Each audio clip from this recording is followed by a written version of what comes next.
Hello guys, welcome back to my channel. Today I'll share with you all how to make Agidi Jollof. So if this sounds like what you're interested in, then keep on watching. The first thing I love to do is to season the meat I'll be using.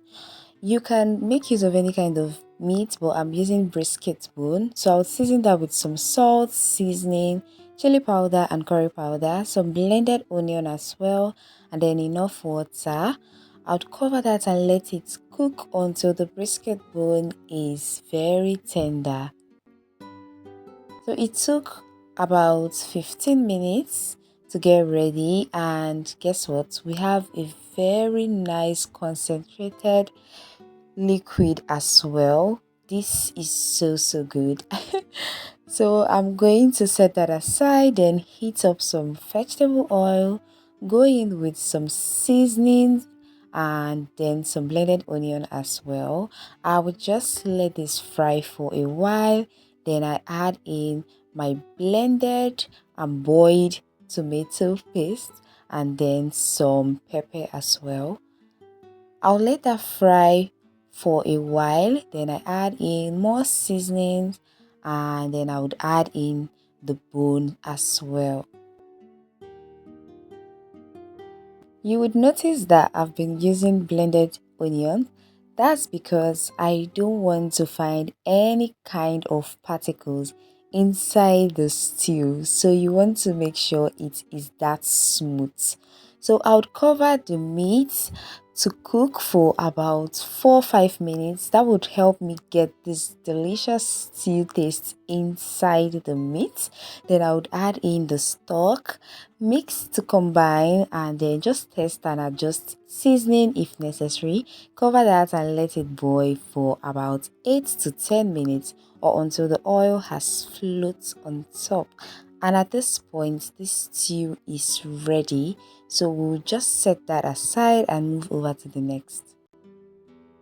This is the proper kind of corn that is used for agidi, the white corn. So I'm going to take off these impurities by selecting the corn.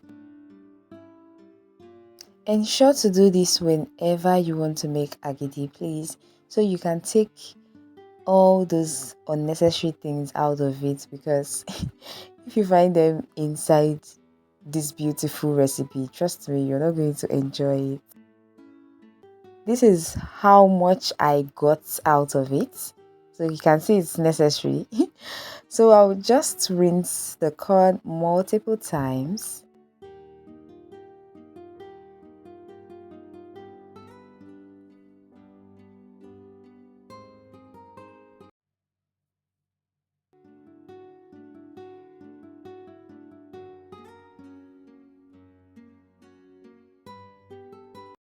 After which I would add in enough water to that, make sure it covers the top, and then I would let it sit on the counter until the next morning.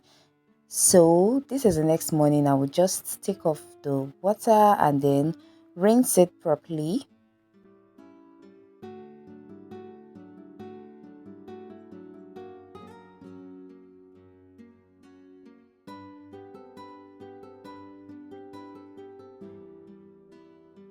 After rinsing, I would add in a little bit of water to that and blend.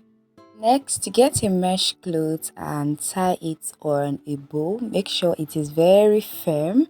So you transfer the blended corn to the mesh cloth and then you just sieve it off through it. Ensure to add in water when necessary so it can help you pass them down the sieve.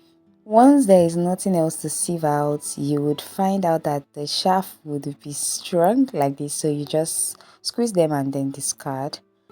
Next thing, you take off the clothes and then you let this sit on the countertop till the next morning. So the next morning, this is what you're going to find. You would find the residual liquid and then the concentrate. So we'll take off the residual liquid and then transfer the concentrate into a pot. So this is what we are going to be using to make the agidi. After transferring that to the pot, you turn on the heat immediately and then start stirring on it. Ensure not to stop stirring so you don't get a lumpy texture. So once you get this texture, you can now use a spoon to scoop out some of that and then put it into a bowl that has enough water in it. You can preferably make use of cold water. So once it is this solidified, you know that this is ready. Then you add in the stew in batches. Ensure you add them in batches, okay? If you add in too much of this, the oil in the stew is not going to let this agidi form once it is cooled down completely. So ensure to just add in enough. And you also want the color to come out, so just make sure you do it properly, okay? So once you're done mixing, you can test to know if you have to adjust anything, and if you really need to, you add that into some water before you add it into the pot.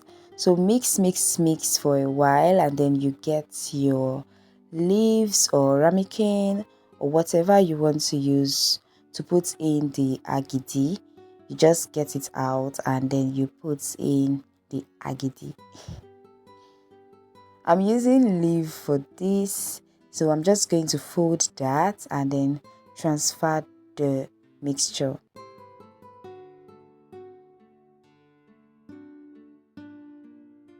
This is a stage that you have to be very fast with so that it doesn't cool down completely. So once you put in the agidi, you put in the brisket bone and then more of that. Once you're done with that, you let it sit on the countertop for a while or until it is cooled down completely so it can solidify, and this delicious Agidi Jollof is ready. I hope you give this one a try. If you enjoyed watching, please don't forget to thumbs up, drop your comments, and subscribe if you're yet to. I'll see you in my next one. Bye!